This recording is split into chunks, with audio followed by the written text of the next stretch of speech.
I was gonna give y'all an update on the R6. So, my thing was reading 45 error code, but my battery was dead.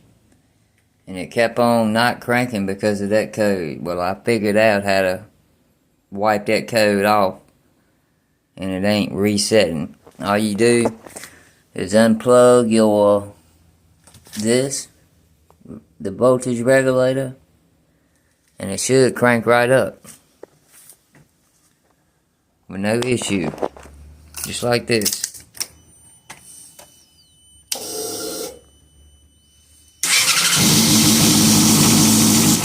So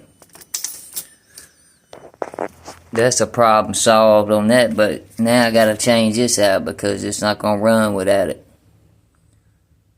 So that's my problem, it's coming from this error code.